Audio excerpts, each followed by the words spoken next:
J'ai une webconférence. La webconférence, c'est une webconférence Google Hangout. D'accord ? Dans la webconférence, j'enseigne le contenu de mon livre. Donc moi je dicte le contenu de mon livre. Avant la conférence, je décide par sondage du peuple, soit de ma liste, soit d'une liste client, soit en postant sur la page Facebook, de la thématique que je vais aborder dans le prochain livre. Je décide de la thématique, je récupère les questions, et à partir de cette thématique et des questions, je prépare le contenu de ma conférence. D'accord ? Donc je prépare, ici je vais mettre conférence. C'est pas structuré comme un webinar, donc mon but ici n'est pas à la fin de faire une offre, de présenter une offre, de vendre une offre, etc. Mon but c'est seulement de dicter le contenu de mon livre. Donc ça veut dire que tout ce que je dis là est j'ai déjà une fiche avec mon intro, mes chapitres, mes citations, mes exemples. Je sais de quoi je vais parler. Je ne le rédige pas en entier parce que justement, je ne veux pas écrire le livre, je veux le dicter. Mais je prépare tout mon... Donc dans chaque chapitre, je sais que j'ai une citation, un exemple, potentiellement un lien vers mon site internet. Je sais que quelque part dans le livre, je veux qu'il y ait un élément interactif du genre quiz. Ou déterminer par vous-même quel est votre profil. Quelque chose d'interactif, déterminer par vous-même à quoi vous correspondez. J'ai l'ensemble de mes chapitres et les chapitres sont dans une progression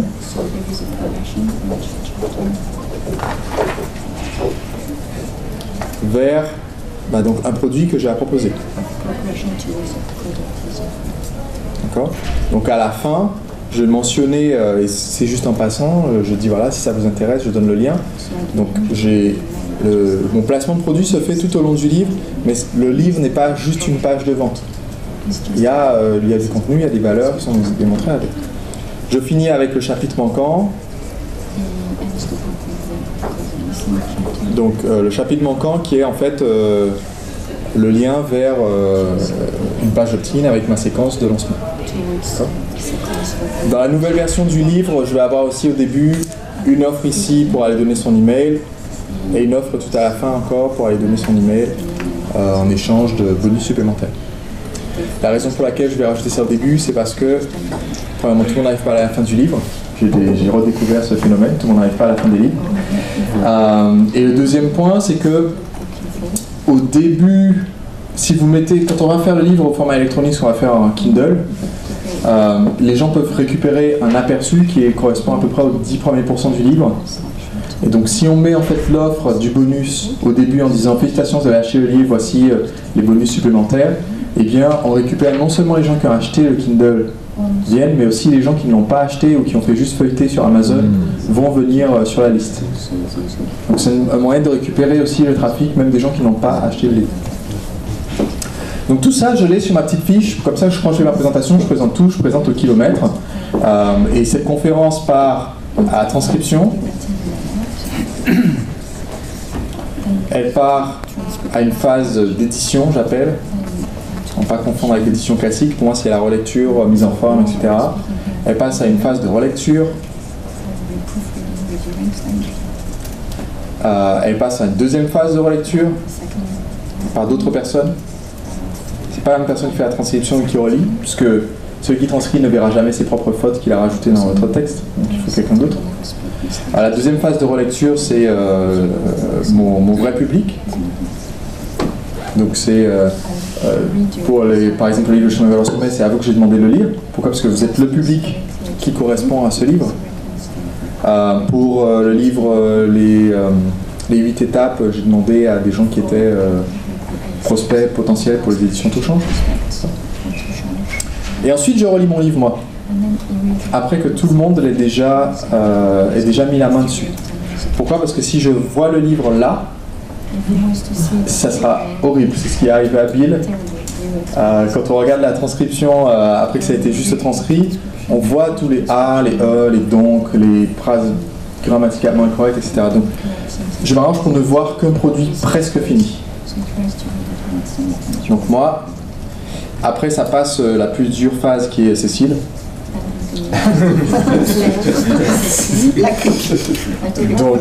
Donc voilà, là je souffre en général. Et je corrige. Et là en fait, à ce stade, j'ai la version 1.0. La version 1.0, c'est la première qu'on peut faire. Donc la première qu'on peut faire lire par des gens qui ne sont pas impliqués dans le projet, sans avoir trop honte. Donc la version 1.0, je fais relire par des gens extérieurs. Donc, selon les livres, c'est arrivé que je sois à 1.0 ici, c'est-à-dire ou que j'ai pas fait après cette étape, donc je la fais là. Mais là, je fais lire par des prospects. Donc, je me dis sur Facebook, je vais sélectionner 10 personnes pour lire mon livre et m'envoyer vos commentaires. Envoyez votre réponse maintenant sur la page Facebook. Je dis ça. Donc, j'ai obtenu 60 candidatures quand j'ai fait ça. Sur les 60, j'ai choisi 20 personnes à qui envoyer le livre. J'ai dit, vous avez 3 jours pour lire le livre en entier et m'envoyer votre commentaire de témoignage. Et sur les 20, il y en a une quinzaine qui m'ont envoyé le témoignage. Sur les 15, j'en ai choisi 10. Donc ici, je fais candidature pour témoignage. Et là, j'en récupère 10 que je mets dans le livre. La première version qui est parue pour le livre Chemin vers le sommet, c'était la version 1.7, donc avec pas mal de retouches et les témoignages des clients. Mon but, c'est d'utiliser pour mon marketing la version 2.0. Donc je peux me permettre de vendre la version 1.7 parce qu'elle est bonne. Pour moi, la version 2.0, ça sera la bonne. Maintenant, j'ai un livre. Il existe en PDF seulement. Juste une question, Sébastien. Quand tu es en version 1.0, c'est un e-book, comment tu l'envoies aux gens? C'est un document Word, je l'exporte en PDF, je l'envoie aux gens. Et comme, si tu veux, mon livre, peu m'importe, tant que j'arrive à le mettre dans la main de mon prospect, peu m'importe que ce prospect est payé pour avoir le livre ou pas. J'ai pas peur que un de ces gens-là passe le livre à des amis. D'accord ?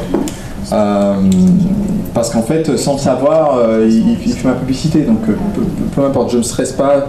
Il y a des outils techniques pour mettre le mail de la personne à qui tu l'envoies dans le PDF pour qu'il ne fasse pas suivre, mais dans mon cas, ça serait contre-productif. Donc, j'ai ma première version du livre qui est prête à être vue. J'utilise un outil qui s'appelle CreateSpace, qui appartient à Amazon. Dans CreateSpace, vous envoyez le PDF, vous envoyez la couverture. Donc, il faut une couverture. Donc en parallèle ici, une fois que j'ai choisi le thème, j'ai un process pour ma couverture. Comme c'est une collection, tous mes livres sont avec des formats similaires. Si vous avez vu mes 2 livres, le rouge et le jaune. Donc en fait, j'ai juste besoin d'un document Excel d'indiquer titre, sous-titre, comment tu as dit le pitch. Je t'avais donné CreateSpace. Donc voilà, j'indique le pitch, etc. Et le graphisme fait une couverture. Et j'avais une question avec CreateSpace, tu vas apparaître chez la FNAC par exemple ou d'autres... Alors ils ont un réseau de diffusion étendu, mais aujourd'hui je ne l'utilise pas. Ça prend du temps à se lancer, c'est plus complexe et je ne suis pas sûr que ça aura un grand intérêt. Pour moi je ne l'utilise pas. Donc j'ai la couverture, j'ai le PDF. Donc je suis prêt à le sortir sur Amazon. Et en fait, quand ça sort sur Amazon, je propose à mes clients d'acheter le livre et je leur offre, donc là c'est un email, parce que mon but c'est de le classer rapidement dans sa catégorie en premier. Je fais pas, si je voulais qu'il soit premier sur Amazon tout court, je ferais entrer en scène des partenaires, j'enverrais plusieurs emails avant tous mes abonnés, etc. pour pousser, je ferais une tonne de menus. Mais là en fait, il me suffit qu'il soit premier dans le livre d'entreprise, premier dans management par exemple. C'est juste pour que je puisse mettre sur la page de vente, dans le script de vente, voilà, ça s'est classé parmi les meilleurs dans sa catégorie. Donc, j'envoie les emails ici pour que ça se classe numéro 1. Quelque part, dans les catégories où il est classé. Une astuce, c'est quand vous mettez votre livre sur Amazon, donc vous avez le choix, vous pouvez le mettre dans 2 catégories, et il faut le mettre dans 2 catégories suffisamment différentes. Pourquoi ? Parce que quand je mets mon livre dans management. C'est une erreur que j'ai faite pour le chemin vers le sommet avant de le lancer, donc, qui m'a été expliquée par quelqu'un qui utilise beaucoup Amazon. J'ai mis dans management et j'ai mis dans peut-être une sous-catégorie de management. Donc du point de vue de Amazon, quand le livre monte, il monte que sur une seule verticale. Pour Amazon, c'est un très grand arbre en fait. Leur classement qui va très bas dans les catégories. Ça aurait été plus malin de le mettre dans management, qui est une sous-catégorie de livre d'entreprise, et de le mettre aussi dans confiance en soi, sous-catégorie de développement personnel, par exemple. Comme ça, le livre peut se classer à la fois numéro 1 des livres d'entreprise et numéro 1 de livres de développement personnel, au lieu d'être tous dans la même sous-catégorie principale. Donc il faut essayer d'écarter le plus possible les branches dans lesquelles vous rangez le livre. Donc le livre devient numéro 1, et à ce stade rentre pour moi le process de vente, qui est la raison pour laquelle j'ai préparé le livre. Oui.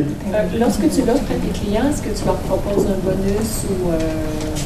Quand j'envoie par mail, oui. j'ai proposé, là pour la campagne, j'ai proposé, bonne question, j'ai proposé l'audio,